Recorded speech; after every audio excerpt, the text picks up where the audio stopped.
Welcome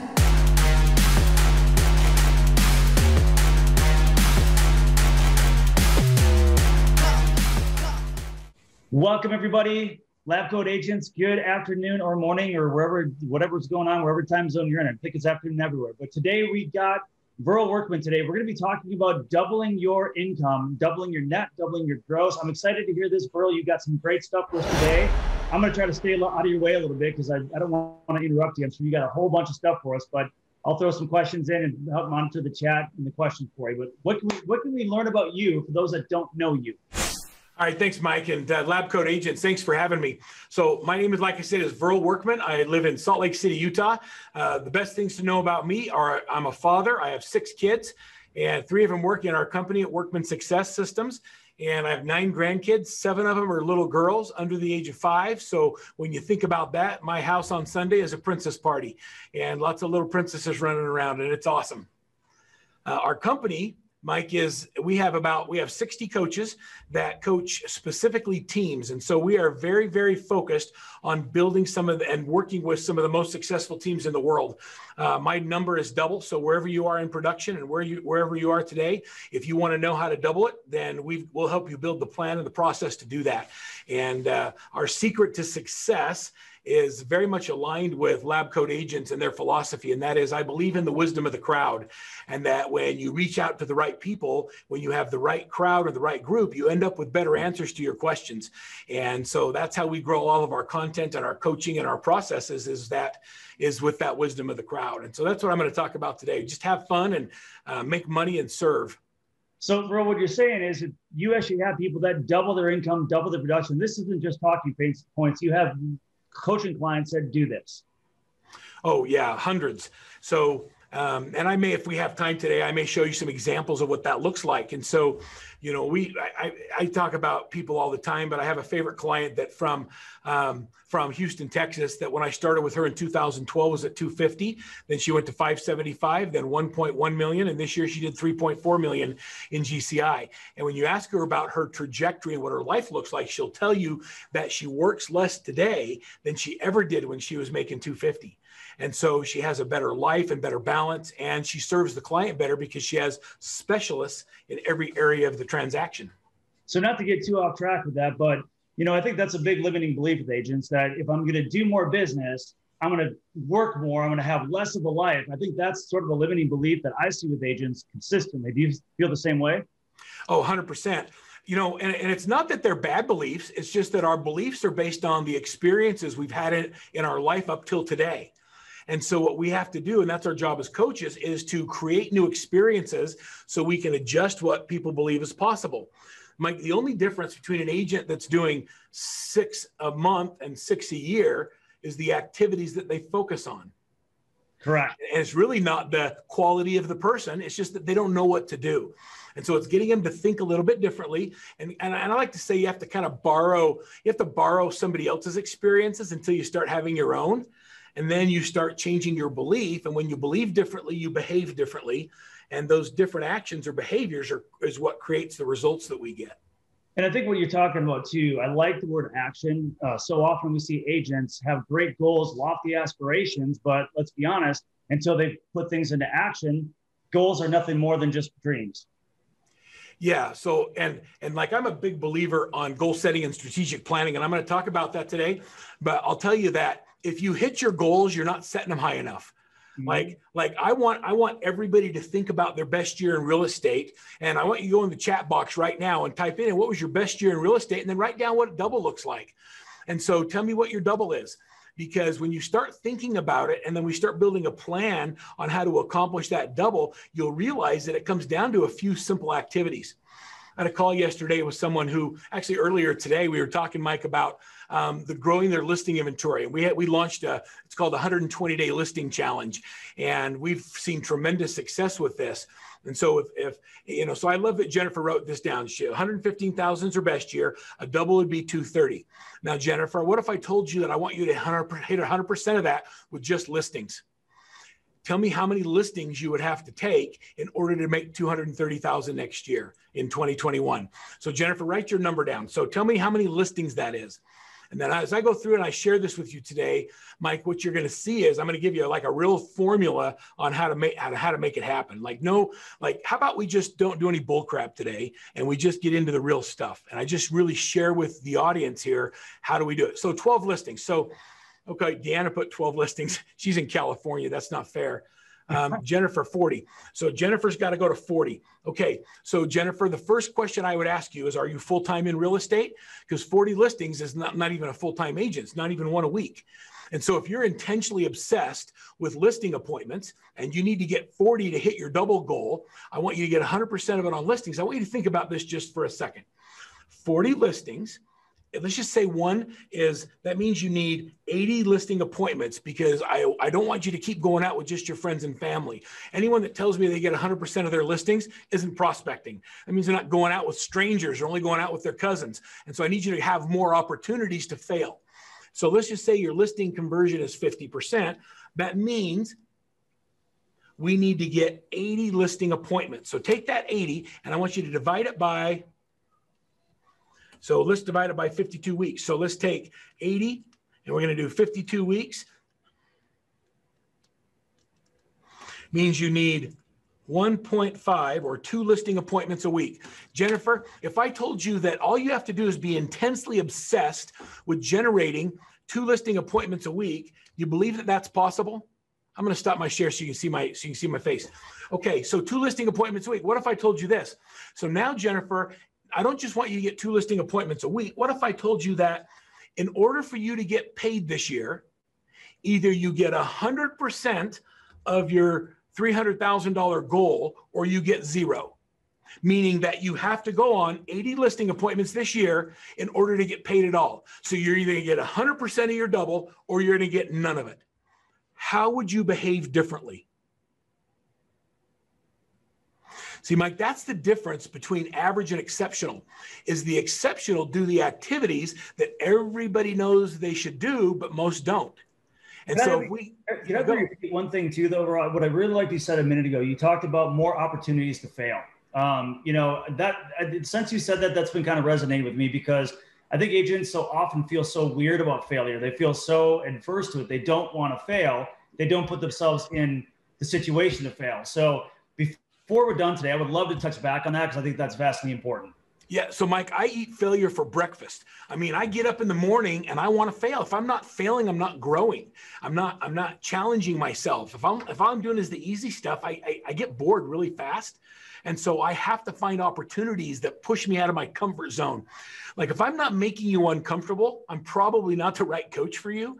Like if you're comfortable all the time, and you're always going to stay the same. So I just want everybody to think about that concept and go back to Jennifer and think about those 40 appointments. I gave Christy a challenge when the pandemic started to list 60 a month. That's no joke. 60 a month is no joke. No, and like Mike, if you remind me, I'll come back and show you how we do that. So is it okay if I share my screen with everybody? I'm going to just take you through rapid fire on how we get the elite to think. So how do we get the performance of our clients? How do we get our clients to perform at such a high level? Just from a credibility perspective, let me show you something. I think this is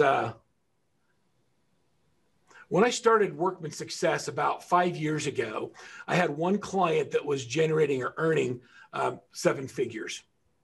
I had one client. And let me see if this works here. I may not be able to show this. Okay, I can. So I'm going to go back.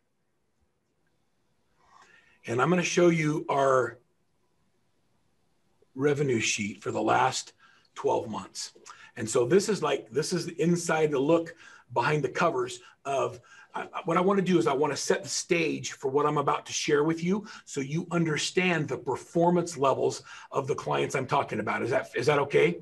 And so Mike, look at this. So this is page 1. So these are the teams that we coach, and this is their income for 2020. 8.8, 5.3, 4.6, 3.4, 3.4, 3.5. These are the teams.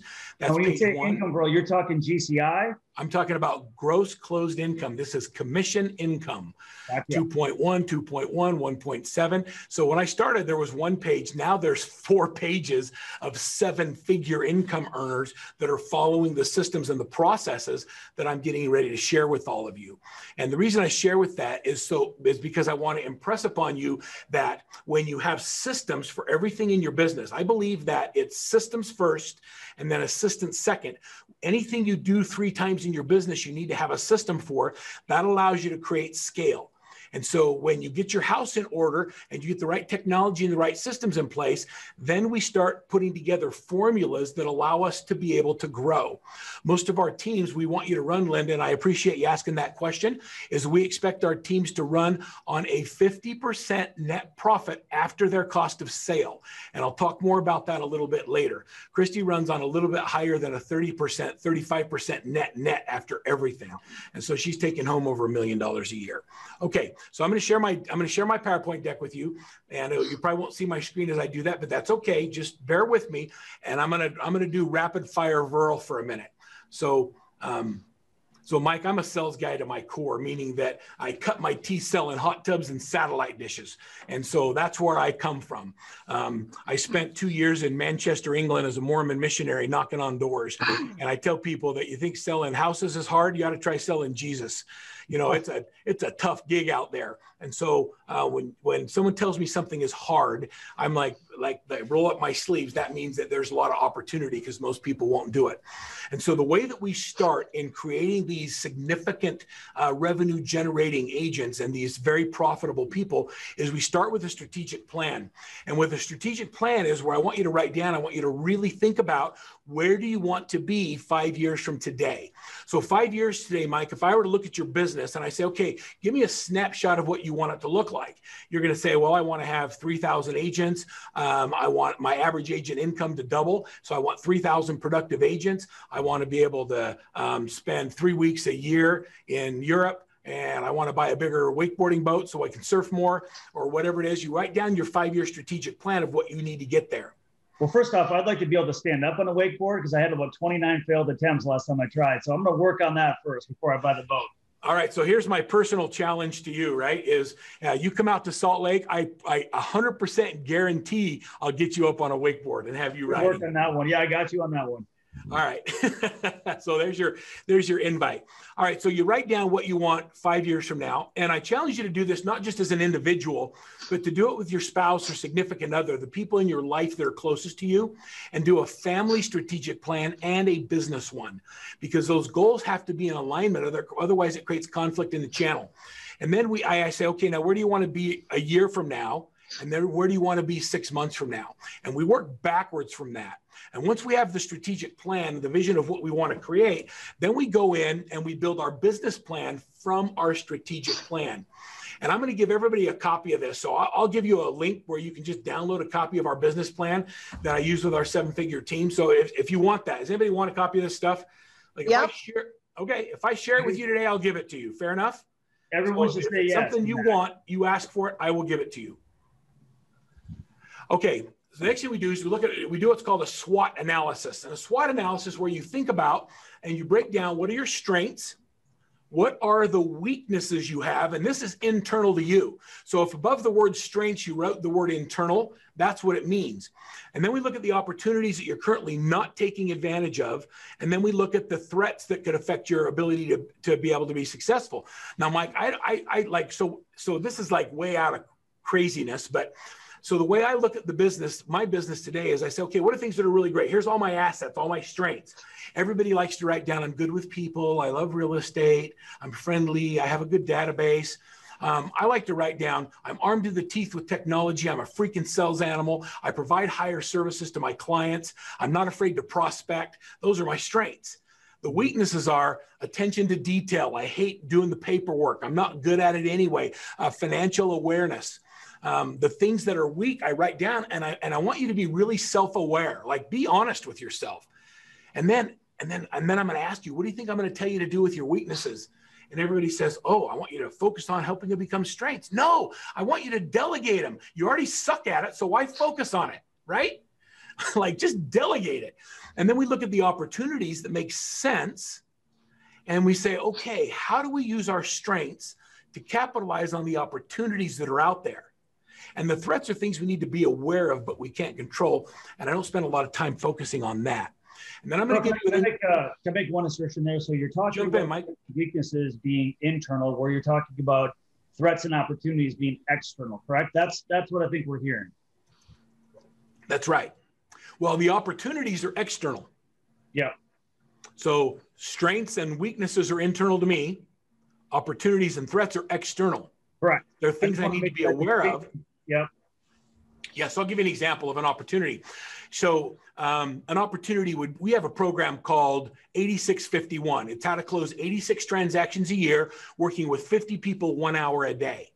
And so an opportunity would be to identify your top 50, put together the strategy to work on them, and then close 86 transactions out of that top 50. Well, if you're currently not doing it, that would be on your opportunity sheet. And then if you decide you want to focus on it, then we'll give you a plan for it, and then we execute around that. Love it. Okay. This is our income goal sheet. What we do is this is actually an Excel spreadsheet or in Google Sheets. So you'll be able to go in and put your goal in, your expenses, your gross, and we put all your numbers in there, and then it'll calculate for you what you need to do from an appointments perspective in order to get there. And then I love that the questions came on here and said, okay, so what's your net income? Let me see. I'm going to see who asked that. It was Linda Wells. And Linda, I love that because the only number that matters in your business is your net. I'm all about building wealth, not like one of my coaching clients, a guy by the name of Ron Howard. He's a LabCoatAgents guy, and he's a high producer. He was one of Remax's top guys in the country, walking across the stage, getting all of the awards, and ran this big, massive team with 40 people. And when we first started coaching him, it was really hard because we got in and we looked under the sheets, and the guy was getting all the awards, but he was broke. He wasn't making any money. And there's a lot of big teams out there that are broke. Ron is getting ready to launch a book. It comes out, I think, the 21st of this month. It's called Pit Stops to Profitability. And it's his journey of going from being a Ferrari on a Fiero chassis. So everybody thought he was fast and good, but underneath there was nothing under the hood, to revamping and redoing the way he thinks about compensation and structure and culture and creating a profitable business. So now he's doing lower production, but a much higher level of profitability. And so we break down all of the things that you focus on, what your bills are, and let's focus on profitability. Everybody write this down. Mike, I want everybody to write this down. We lead with revenue, not expense. Not expense. You're so right on that. But I also think the profitability piece is so important because I think it's actually an epidemic in the country. I think so many teams are running in such thin profitability that it's crazy, and they're afraid to even talk about it. I mean, I think it's nuts that we give people awards for being in poverty. Right. No doubt. They come across the stage, and you're like, yeah, winner, winner. They go rent a tux so they can get an award for being broke. Like, I wish somebody would come up with a profitability award. We're coming up with profitability notifications within our own group, within Workman Success clients. And so there'll be a badge of honor that says you've hit certain levels of profitability that people will see at our conferences and that, because we want to start recognizing those who understand how to build real wealth, not just, sell stuff. So, but I don't want to tell you this, but selling real estate is not that hard. The hard part of this business is client acquisition and then profitability. So the hard part is finding and getting the clients. It's not selling houses. Like selling houses, it's fun, but it's not that hard. And when you're really good at it, it's even easier, because you don't put yourself in a situation where you have to wonder if you're doing the right thing, because you always do the right thing. When you're great at this business, you're just better at it. So the next thing I'm going to tell you is, and I'm going to go away from how a lot of people think about pillars of income. And so I believe that when you build your business plan, that you've got to have 4 pillars of income. And so everybody likes to say, well, I'm 90% referrals. Well, then I say to that person, Mike, if you're 90% referrals, you're not prospecting. And so if 90% of your business comes from referrals, what would happen if we built 3 other pillars equal to that one? Yeah, your business is going to skyrocket. Yeah, quadruple it. And so let me give you an example. So if you said, okay, I'm going to build 4 pillars of income, and I want to make $100,000 this year, or $1 million. I don't care what your number is. And I say, okay, well, the number 1 pillar is your sphere of influence, your past clients, your referrals. That's your first pillar. The other 3 pillars have to be able to generate 100% of your income goal in each pillar, or you can't call it a pillar. And so what we do is you say, I've got a goal of 250 in my Sphere database top 50, but then I've got to have a 250, another 250, and another 250 in each of my 4 pillars. And so what happens when you go after 4 pillars of income is if they're the only thing you do is you blow your goals out of the water. And that's how we double every year, is we have more than one way to do it. And so the way that we're able to help and get our clients to have tremendous growth is we have more than one way of attacking that business model and getting that 4 pillar of income. And then we break it down and say, okay, let's figure out why we're going to succeed and what our excuses for failure are. And so, Mike, when I go from 4 pillars of income, and let's say we set 4 specific goals, I tell everybody I want 5 very clear business goals and 5 very clear personal goals every year. And when you give me a goal, I want to know what that goal is, and it has to be very specific. 500,000 GCI, great. Okay, why is that important to you? This is where everybody likes to fake and give me fake answers. Why do you want to make 500,000? Oh, I want to have a better life. Okay, well, what do you mean by that? Like, I want the real why, the core motivating value, Antonio, that gets you up in the morning and makes you say, I'm all in. Tristan, I want you to be able to get up and I want you to feel like there is no option for failure, what that why is. I had a lady, this is Lake of the Ozarks. I think it was a Remax Mid-State or Mid-States, or I'm trying to think about where it was. It was Minneapolis and Wisconsin. So Minnesota and Wisconsin. And we had gone to the Lake of the Ozarks for this big retreat. And I had a lady come up to me at the end of the seminar and she said, Verl, I want you to be my coach. And I said, well, why? And she says, because I know I need to make 150,000 a year. I says, yeah, but why? And she says, well, I just see other people making that much and I don't make as much as they do. And I'm like, yeah, nah, that doesn't, I don't really buy that. You come back and you tell me your real why, and I'll tell you whether or not you will be a good fit. And she didn't like that. And I made her go away. So she came back to me, Mike, and she said this. She says, 150,000 was our combined income before we got divorced. And I'm tired of telling my kids, no, we can't do something because I don't have the money. There we go. There we go. That's a real why. When you are authentic with your why, then I can help you. Because when you aren't willing to do the hard things, it's because you're not clear on what your focus is. Earlier, you also talked about self-awareness too. And I think that's going to play into this. So many people don't really know why they're in the business. Yeah. Like, we're changing lives. We're helping people so much. In this pandemic, you know, I was just thinking about this the other day. Yesterday, I was on a coaching call and I was talking to one of my clients, and instead of coaching them and telling them what they needed to do, I decided to change this topic to what we're grateful for. And to let's look at 2020 and let's just ask the question, what are you grateful for? You know what I'm grateful for? I'm grateful that the pandemic and the social unrest brought awareness to our communities. The racial inequalities that happen in our industry, the things that we do in real estate, even as a speaker and a coach, and the things that I do, like 2020 made me aware of so many things that I wasn't aware of before. And I look at things differently. I had one of my African-American coaches send me a text the other day, said, Verl, you asked me to share with you when I thought things weren't in balance and people weren't being treated right. And it was a picture of an African-American real estate agent that was taking pictures of his own house that he had listed, and the neighbors called the cops. Like, I don't ever have to deal with that. But in 2020, I became aware of it, and I've never been aware of it before, and it makes me think and treat people differently. The pandemic taught us how to generate leads without being able to knock on doors. It taught us how to be able to create new opportunities in virtual real estate and in being able to do virtual open houses and put them on steroids and really do lead generation online. And so like, most of our clients had better years in 2020 than they did in 2019 because they leaned into the problem instead of went away from it. For those things, I'm grateful. And so when you put in the why is the gratitude. I was on a webinar the other day, Mike, and a lady held up these are my core values that sit on my desk. And she held up a plaque that looks just like this. And her plaque, it said, if you woke up today with only the things you were grateful for yesterday, what would you have? Love it. And Verl, isn't it amazing what gratitude does for you? Like, how that changes your perspective, your experience, your life, the way that you act. I mean, gratitude, if we start there every single day, what does it really do for the way we run our business and our lives, right? Right. Tristan wrote in the chat. She says, I've had that happen multiple times. That ticks me off, Tristan. And I'm so grateful that you're in real estate and making a difference in people's lives. And I want to make sure that that doesn't happen. Like I hate that that happens to anybody. We're all God's children and we should all be treated the same.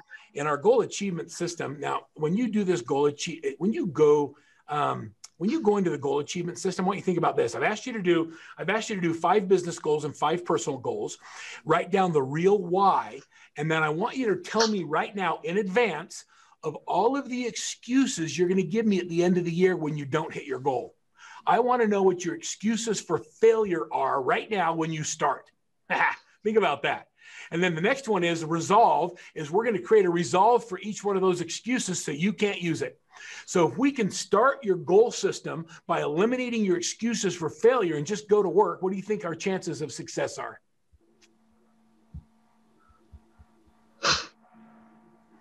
Massive. Okay, can I interject something, Verl? Because earlier we're talking about setting your goals to an uncomfortable level. That way you don't get proud of yourself when you set them low and hit them. Can we touch on that right now just a little bit more? Because I think that's something everybody needs to hear. Yeah. So talking about goals that are uncomfortable, we had like, when I look at the chat, go ahead. When I look at the chat box, we had all these people put all these goals in here, and I'm looking right here right now. Okay, 115,000 to 230, 750 to 1.5. Okay, so Lance set a goal to go from 750 to 1.5. That's a big goal, right? If that doesn't make you uncomfortable, I don't know what is. So all we have to do is work backwards into what does it take to get there?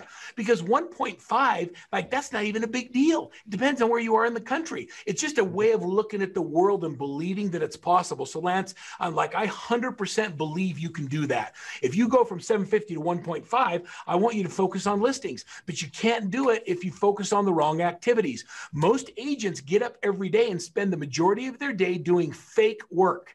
And that's the pretending of being busy without actually doing anything that moves them closer to these goals because they're not clear on what their why is. And so as your coach, I'm going to stick my finger in the pain and I'm going to remind you what that why is and see if I can get you to change your behavior. And that's what will make the biggest difference in your real why. And I love that some people are typing in things like, I want to help prepare for retirement. So Catherine, when you put in there that you want to prepare for retirement, I don't want you to say that. I want you to be really specific. I got to figure out who's got a. Sorry, guys, we got to mute. If you're not talking, let's please mute. Yeah, I got it. Okay, so when you, instead of say prepare for retirement, I want you to work backwards into what kind of retirement you want. Do you want to retire wealthy or do you want to retire just being able to get by? How about we buy one house a year for the next 10 years with a goal of paying them all off? And so when you're done, you have the cash flow from 10 properties and you have the net worth to be able to live the lifestyle that you really dream of. And so retiring at a certain level and knowing exactly what that looks like, that's how specific I need you to be. So as you're talking about, yeah, go ahead. Sorry, Mike. It sounds like you're suggesting, Verl, that we kind of we begin with the end in mind and kind of reverse engineer from there, right? We have sort of a larger view of what we're trying to do. You call it the 5-year plan, working down to a 1-year plan, even beyond the 5-year plan, how we're going to retire. Some of us are in the business more than 5 years, but you're talking about beginning with the end in mind and reverse engineering it. So if your goals are 1.5 million, there's a system, there's a process for that, right? 100%. Different maybe than a process than 100 grand. So I love the fact that you're talking about things in terms of let's start at the top and work backwards because there's a system to make that happen. Yeah, that's right. And if you don't start that way, then, so I believe that everybody's life and everybody's business is either accidentally created or it's intentionally created. And so what are you going to intentionally focus on that will give you the result that you want? And if we stop and really think about that, what happens, I love that Catherine wrote that, look, I want to have 500,000 banked in 5 years. Okay, so Catherine, my response to you is okay, how are we going to get there? Okay, we have to focus one thing at a time. And if you're 64, that means you only got you're young 64. We can do that. You just have to stop doing what you've been doing for the last 10 years that have put you in a situation where you don't have it.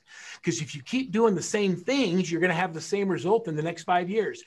I believe that, sorry, Mike, massive action creates a massive result.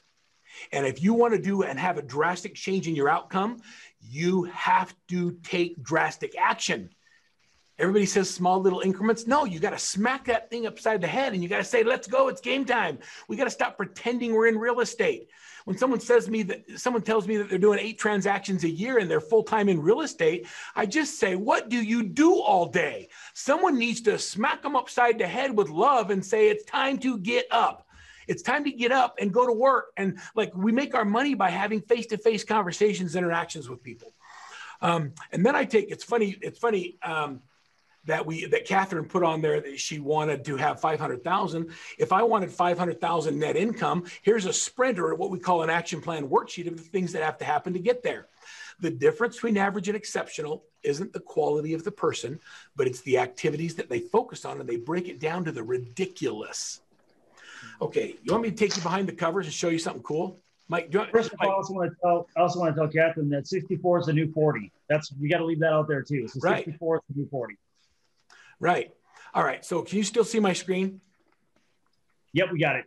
Okay. So you're looking at Workbench right here. So let me show you something. So we take a business plan, and once we're done with the business plan, and this is kind of the next level. So with your coach, Mike, I would sit down with you and I would say, okay, let's build your plan, your strategic plan, and we're going to create what's called an agile. Now, this is where the rubber meets the road, and this is where most people this is where most people fail, is we take the things that you want to accomplish this year. Constantine, I got to mute you, my friend. A lot of background noise there. Okay, so what happens is we take all the things you want to focus on, and it goes on what's called a project backlog.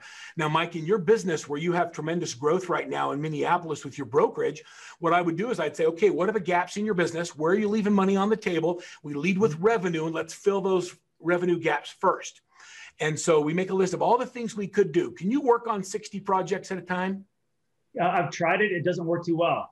Right. But as an entrepreneur, you always have new ideas and new things you're going to do. And you drive the people around you crazy because they haven't even executed on the last set of ideas from the last conference you went to. And now you've got a whole bunch of new ones. And hey, so you can follow me around, or what? How'd you know that? I resemble you. And so because I'm the same entrepreneur, and this is, by the way, most realtors are, I look at this and I say, okay, what do we do? How do we execute? Now watch what we do. So in the beginning of the pandemic, I said to Christy, Christy, we have got to get 60 listings a month, because I believe that there's going to be a tremendous bounce that occurs as a result of the pent up demand. And if you can dominate with listings, you're going to have your best year ever in real estate. Watch. And so she said, oh, Verl, I don't believe we can do that. 60 listings. Oh my gosh, that's crazy. We've never done anything like that before. And I said, okay, let's take a look at it. So I'm going to go down here. It became #1 on her list. So we created a sprint for it. And so here's the sprint of all the activities that she had to do to create 60 listing appointments a month. And then we created a gamified it. We put the team on it, and we said, let's go for it. Do you want to see how that's turned out for her this year? Let's do it. Okay. I'm going to go now. This is like, I don't show all my clients. She's given me permission to share this. I'm going to go into her transaction tracker for 2020. And you're seeing tools and resources of how we think about business.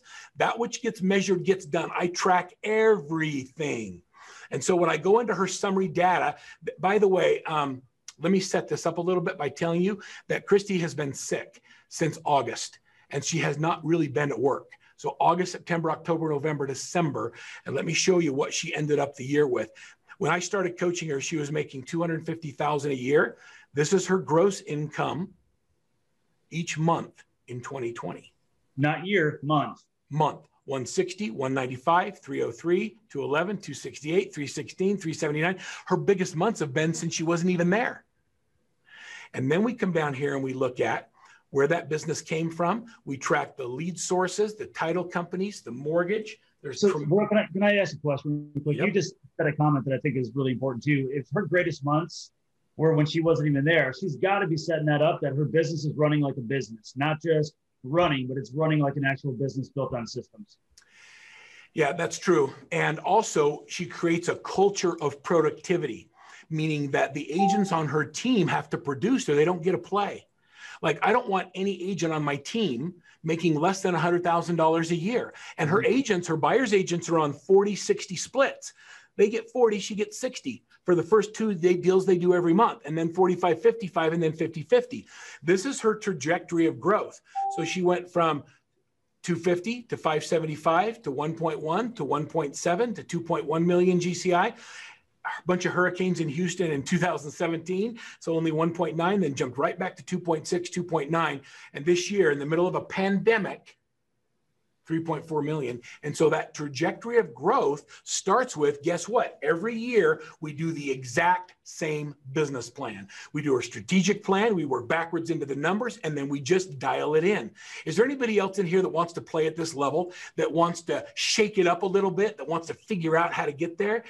Like, there's lots of people that can help you. You know, one of the things I love about LabCoat is that they attract people from every company, every organization, every coaching realm. I don't care who you coach with. I just care that you get a coach, because the high performers have coaches. Have you found that to be true, Mike?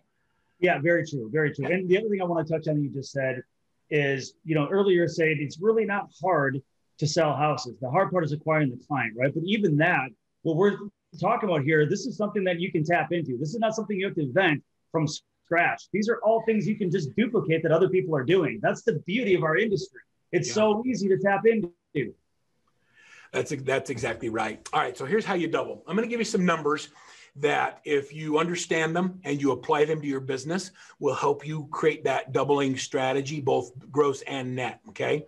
So the first thing is that listings matter, meaning that if you focus on, like right now, everybody will tell you their most urgent business problem is lack of inventory, right? And not enough inventory. There's not enough house to sell. The problem is not lack of inventory. The problem is you don't have it. Correct.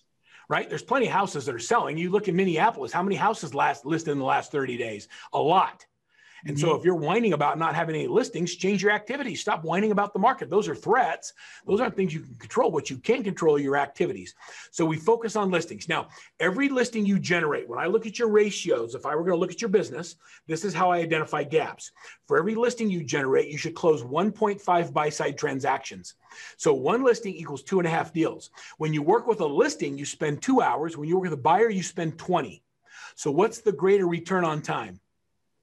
Working with a listing, you're going to get done in a fraction of the time, make more money per hour, and you're going to get future opportunity from that listing if you're lead genning from it all day long.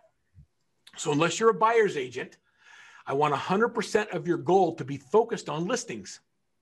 And then we'll help you put buyer's agents in place to convert the buy-side opportunities that exist there. It increases your productivity and increases your profitability. So 100% of your goal needs to be focused on listings. One listing equals 2.5 buy-sides.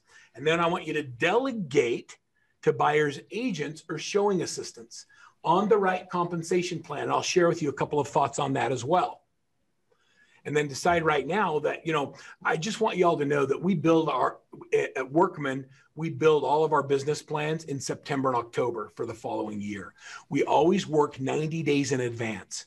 And so if you haven't built your business plan for 2021 yet, you're already 90 days behind. So get it, like what time is it? Like by 5 o'clock today, get it done. So download it, get it done, start working on it and start executing, because nothing you do today is going to pay you back for 60 days. And so you've got to be focusing on activities today that are going to generate huge revenue when the spring selling season happens. Otherwise, you're going to be sucking air when everybody else is making money. All right. The next thing I want you to know is this. Write these down.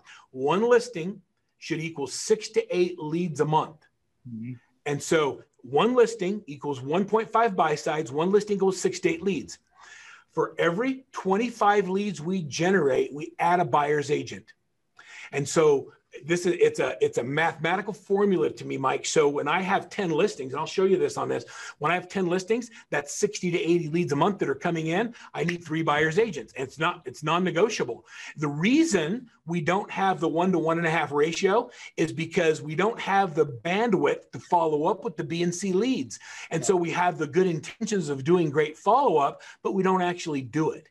And so we have to think a little bit more strategically and just follow the formula. I want to give a shout out to the teams too, because as you said, agents, their greatest asset is usually not client acquisition. So the buyer's agents on these teams, a lot of that is taken care of for you. You're getting the leads spoon fed to you. Your job is just to figure out how to follow up with them and convert them. Yeah, it's really true. And the consumer today, and we talked to, there's a lot of individual agents and then there's teams. Nobody should tell you what kind of business you should have. Everybody can choose whatever kind of business you want. The idea is to figure out how do you create the best lifestyle based on what it is you need. And today's consumer, just so you know, they want to work with teams. They're used to it. I mean, you don't go in the dentist office and get greeted by the dentist. You go in the dentist office and you get greeted by the receptionist who asks for your insurance card and your credit card. And then the hygienist comes out and with a beautiful white smile sits you down in the chair and cleans your teeth. So the dentist has a better experience. And then the assistant comes in and does x-rays and gets everything prepped for you. After you've been there for 35 or 40 minutes, the dentist comes in, masked up and gloved up, and says, it looks like you have a cavity. We're going to fix that, and puts his hand out. And then the assistant puts the drill in and starts doing the things that are necessary. Like that whole experience is what the consumer is used to today. And by having expertise at every level of the transaction, the customer gets a better experience. I don't know about you, Mike, but if I walked into a dentist office and the dentist greeted me, I would probably leave. Yeah, I would not feel real good about that in today's market. But I also want to say, because I think this is important, you just touched on it, having a specialist, right? I mean, if we're an agent and we're working with buyers, sellers, we're doing our own paperwork, we're working in 25 different neighborhoods, we're a jack of all trades, versus somebody that's a really dedicated buyer's agent. They're really good at what they do. They've got a transaction coordinator that does way more paperwork than they're ever going to do in their lifetime. They're really good at it. Having those specialty lanes, I think, is just key. You know, Zig Ziglar talks about being a wandering generality or a meaningful specific. Love it. Right? And so most agents are wandering generalities. And I don't mean any disrespect, but when you only do 7 transactions a year, you're just not as good at it as someone who does it 70 times. And when you just work with buyers and you work with 36 buyers a year and get them under contract, you're better at it than a generalist who does it 6 times or 7 times, because you know the market more, you've opened more doors, you've had to negotiate in multiple offer situations to get yours approved. You're better at getting people qualified and pre-qualifying and not wasting your time. When you do it 30 or 40 times, you just get better at it. And you've been in most of the homes that a client wants to see, and you can help prepare them to be successful in the transaction. The same is true with listings, right? If all you do is get up every day and you're intensely obsessed with listings and you focus on getting appointments and then you get face-to-face, you get better at closing them. So you get better at lead generation, you get better at closing the listing appointment, and then you turn it over to someone who then takes it and does all the marketing and makes sure that it gets handled right, so you can focus on the area where you have expertise. You know, you and I both, Mike, we talked about when I said, you know, on my weaknesses, I'm like, I hate the details. I hate paying attention to all that stuff. You like nodded. So I knew that we were kindred spirits, because most entrepreneurs, especially great salespeople, are great at client acquisition. The worst thing to me is then taking care of them after I've acquired them. And so I have to have experts in my life who get up every day and they can't sleep if their checklist isn't done. I sleep fine. And so I have unbelievable assistants. The assistants in my life make my life so much better. They allow me to do what I love the most, and they get up every day doing what they love. And that's making sure the documents are done right, and making sure the client's taken care of, and making sure that we're having a high level of communication. By having amazing expertise in area of the business, the client gets better served. Now think about that. There are some teams out there that don't run very well. The team leader's attitude is that the team is there to serve him or her and not the consumer. And it's all about money. That's not the team I coach. Like, it's not the culture we create. I want to believe that your job as a team leader is to create amazing experiences for your agents. And by doing that, they'll create amazing experiences for your customers, and they'll create more business as a result of it. And so, I don't know, there's all different kinds of teams. I don't care if you do a team or you're a husband and wife that work together, or if you're coming into the business and your parents are turning it over to you. Those are all different definitions of teams. People ask me all the time, when should I hire an assistant? My answer is the day you get your license, because if you spend any of your day doing $15 or $20 an hour activities, I can never get you to that place where you're doing 7 figures, because you're not getting enough. You don't have the ability to get a high enough return on your time, because your time is being spent on things that should be either run by a system or run by an assistant. So what you're talking about too is you use the word focus a few times, and what you focus on expands. Isn't that how the saying goes, right? So if your focus is you're going to be working as a buyer's agent, and you're going to focus on that, you're going to get really good at it. If your focus is high dollar producing activities, that's where you're going to really exceed at, is those high dollar producing activities. We talk about leverage a lot, right? So you're saying, when do you start to leverage? And you're saying right out of the gate. I tend to agree because I want to focus on the things that will actually make me money in the industry. Yeah, that's exactly right. Leverage is the key, and leverage is different than what most people think it is. Do you know that when you look at leverage happens like a teeter-totter, like a seesaw? And if you want greater leverage, you have to move closer to the problem. Mm-hmm. Most people think leverage happens just by throwing money at the problem, and that doesn't solve the problem. Leverage happens and so here's the way I think about it. So you know that I'm a dad and that I have 6 kids, and I love my family. And I don't believe, and Mike, I'm sorry, I go a million miles an hour, but I was at another event one time and a lady came to me and said, "Hey, Verl, I'm unsure what you're talking about." I says, "Well, tell me a little bit about you." And she says, "Well, I'm a normal realtor. I'm divorced." Well, you know what? That broke my heart. Yeah. The people think that to be successful, you have to do it at the expense of your family. And I don't believe that at all. As a matter of fact, I believe that if I help you succeed at the expense of your family, that I failed you. And that no other success can compensate for failure in the home. And so here's the way I look at it. And this is how leverage really started to resonate with me. And it was that if you're going to spend an hour away from your family, how about we make it worth it? Mm-hmm. And that means that the time you spend away from your family needs to be spent focusing on the highest return on that time. Otherwise, it's better for you to stay home, because your kids don't need your money. They need you. They need us. They need us to lead them and to help them develop and to inspire them and to show them that they can do anything in their lives. And if we sacrifice time with them with the excuse that we want to give them a better life and we give them money, we'll fail them. And so leverage happens when you take the things off your plate that are not as important to you as your family. And so when you say, well, no one can do it as good as me, I say bullcrap. People can do it as good as you. They can do it better than you. The reason we have a hard time delegating is because everything we do well is in our head and it's in our heart. We haven't created systems around the excellence that we do. We have 20 years of experience and we do it all good just because we're naturally do it. So nobody can do it as good as you. Well, the truth in that is because you haven't created a system around it. Mm-hmm. And so as a leader, your job stops being about selling houses and it starts being about business development and people development. And the way we measure success is by the success of our people. As a leader, you should never go out alone. You should always have somebody in training. You're always developing someone who then can do it as good as you. And I've actually found they do it better.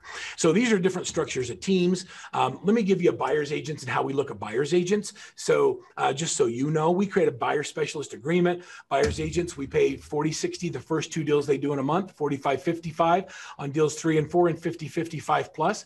The reason our teams are profitable is because we have the right compensation structure.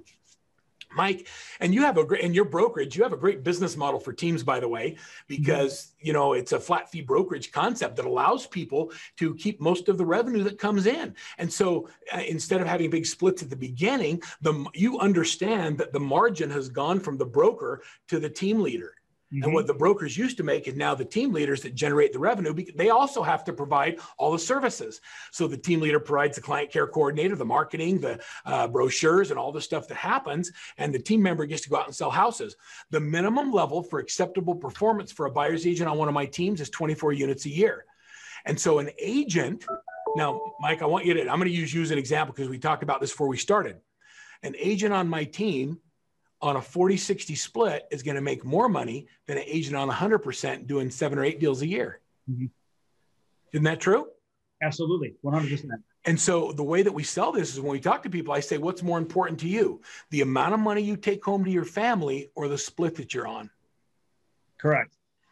So let's create an environment where we allow people to be successful. And we talk about listing partners. Showing assistants are $25 an hour. I cap them at 20 hours or $500 when I give them to a buyer, and they work up to, so I pay $500, let somebody else show all the properties. I negotiate the contract, put it under contract, and they make $500. Now, how many agents do you know of that would love $500 a week coming in every single week because I give them a buyer? Absolutely. Yeah, they could pay their car payment. They could pay their house payment. It makes it life-changing. especially if you have, and I don't know about the models that you're working with, but if you have newer agents, freshly licensed, they love getting that extra money while they're getting up and running. Yes, they do love it. And the other thing that happens for Mike is it creates an environment where they learn the business. And so I think that the best trainer of real estate is the game. And like sitting on the sidelines and going to classes is going to teach you how not to get sued. But until you get face to face with people and you're actually looking at inventory and seeing the crap that's out there and interacting with the other agents, some good, some not so good, you don't learn the business. So I want to get them in the game. I want to get them to deals. I want them doing 2 deals within 90 days of being in the business, and 2 deals a month, every single month. And so we put them on a roadmap and give them exactly what we want them to do for that 90 days. The next thing that we'll focus on is, if you really want to build your business great, don't build it on revenue, build it on core values. And so we set, these are my core values at Workman Success Systems. Choose to be happy, communicate openly and honestly, have and share your vision. It's not just Verl's ideas that work. Integrity always, it's a non-negotiable. Live with passion, live freely. That means debt-free. Show gratitude, and we just persist until we succeed. And what I mean by that is we follow up until they buy or tell us to die.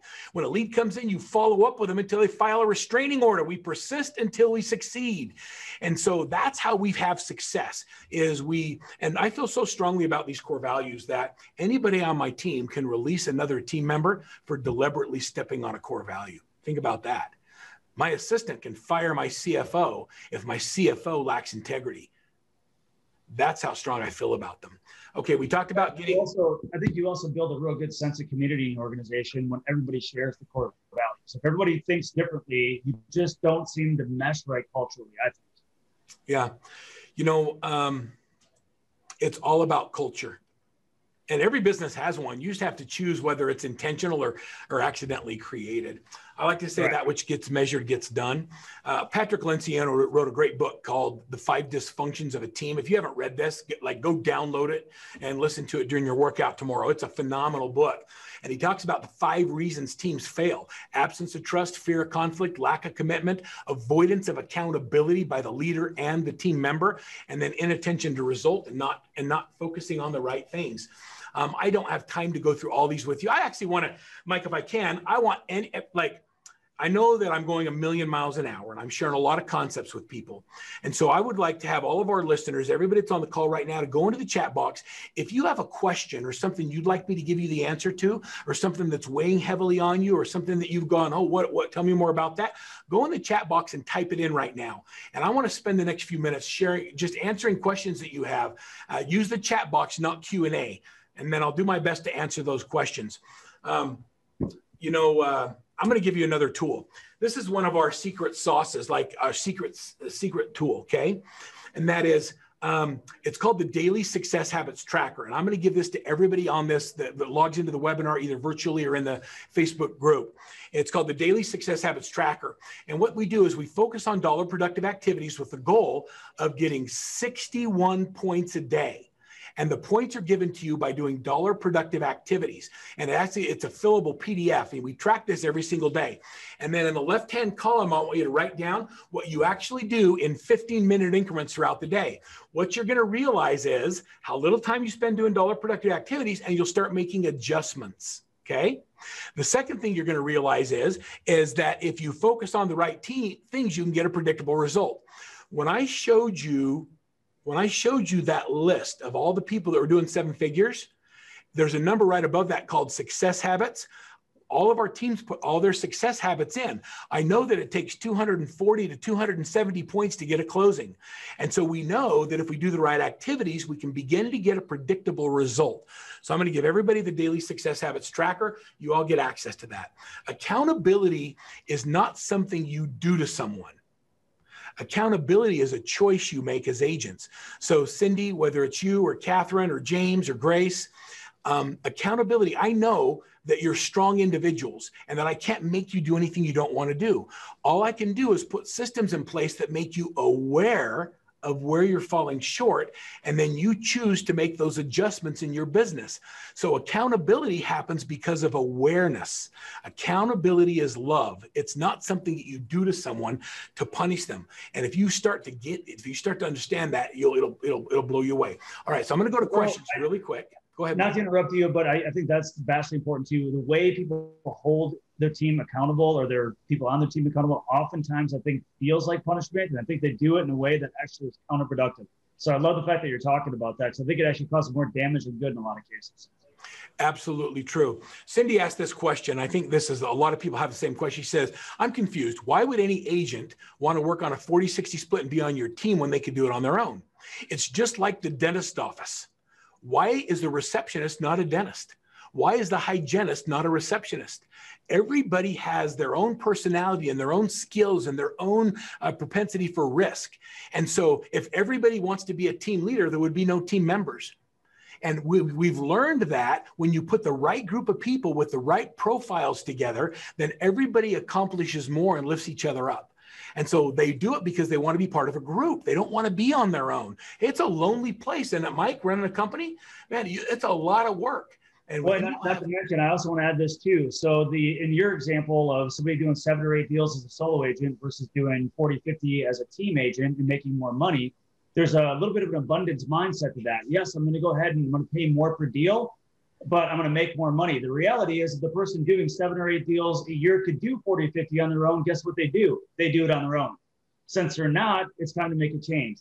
And we've seen that a lot in teams, that they get with the right community, the right team, the right environment, and they thrive. Yes, absolutely true. And so I love that. So I just ran some numbers for y'all. I'm not going to talk about this slide because my day, I wish I had another hour. I love this group and I love all the energy and the questions that are coming out of here. So thank you. I'm going to give you a page here. So this is the top 10. You're going to go back and you'll be able to watch a replay of this on the site. This is where I want you to go to download. I'm going to give you my business plan workbook, the daily success habits tracker that I said I'd give to all of you. Go to workmansuccess.com/double-double. And then if you want to know what it would look like to work with us or if we're a good fit, just click on that and you can sign up for a strategy session and one of my team will reach out to you and we'll look at your business. So if you're new to a team structure, you're figuring out how to do it, sign up for a strategy session. Let us help you with that. We have everything. Like if you think it for a team, I have it. Compensation programs, job descriptions, clearly defined roles, how to hire, who to hire, profile types, all of those things. Okay. So, bro, we got another one here. How important is marketing compared to SOI, top 50 for your team? So I'm trying to figure out what she means by that, Catherine, here. Yeah. I love that. So first of all, your sphere of influence in your top 50 is low-hanging fruit and it has a 0 cost associated with it. And so I would focus on your top 50 first, and then I would go into the other marketing things. So I'm going to lead with revenue, not expense. And so if you're not generating 50 or 60 deals in referrals, then download. I've got an ebook called 8651.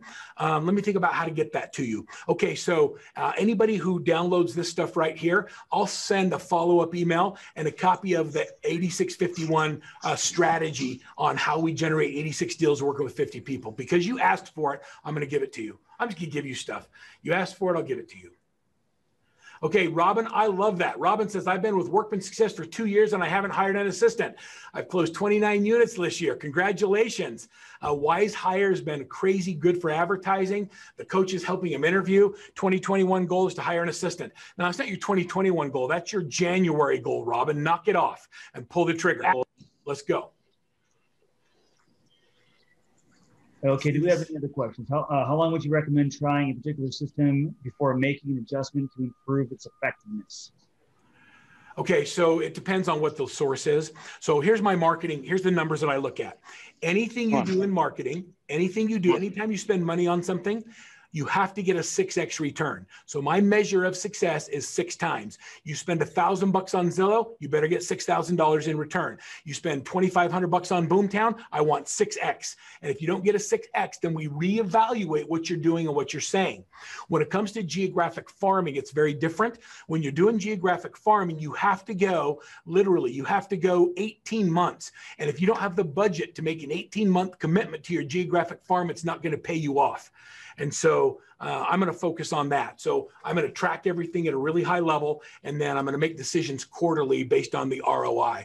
And Verl, on the geo farming, can we talk a little bit though? I mean, not that we have to go super deep on this, but you can set up some preliminaries on there. Like you're going to go in certain neighborhoods that have, certain turnover rates, and not above a certain amount of saturation with one or two agents that are, dominating the area, or, maybe there's some things you can set up front because you can't really measure every single month. Like, it's going to take 6, 12, 18 months before you know if it's really working the way you want it to. But is there some things you could do up front like that to set you off on the right foot? I'm just going to say that you read the playbook, and that's exactly what you do. So you look for areas. So I look for underserved areas. So I look for areas where no individual agent has 40% or more market share. And then I look for areas that turn over. A lot of people farm their neighborhood where they live, and nobody ever moves out of there. And so they spend all this money. So I look for areas that have turnover. I want turnover. And sometimes it's not where you think. I had one agent that stopped marketing her neighborhood and went after lakefront properties, and it opened up a whole new world to her, and changed her life this year. She actually won her 120-day listing challenge. And so a lot of cool things like that. So Mike, I think that you gave the formula for it. And okay, good. I just want to touch on that because if someone's thinking of geofarming, it's like, you're right. You can't really know how well it's working for a while, but you can look at those things up front to set yourself up on the right foot.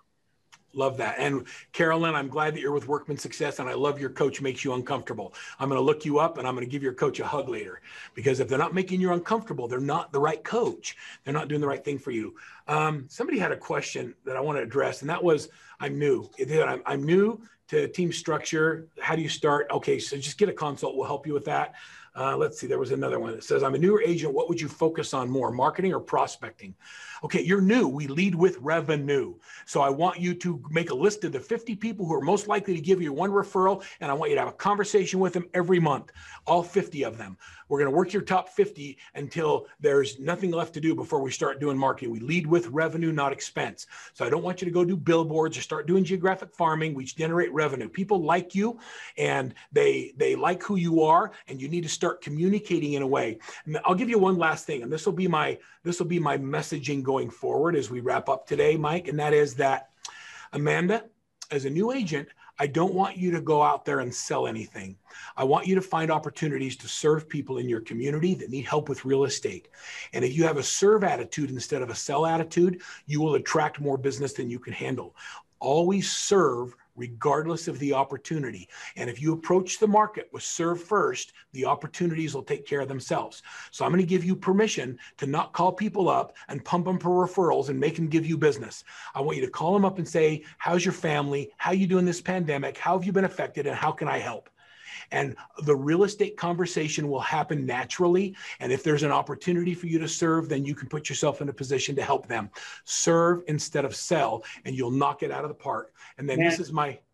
I wish we do a whole hour on attracting business versus chasing business. I mean, that right there is such a powerful shift in mentality. It really is, Mike. This is my philosophy in life and everything else, and that is that life is not a journey to the grave with the intention of arriving pretty and safely in a well-preserved body, but rather to skid in broadside, thoroughly used up, totally worn out, and loudly proclaiming, whoo, what a ride. Let's have a great ride together, Lab Coat Agents, in 2021, and thank you so much for having me be a part of it. Thank you. Have a great day, everybody.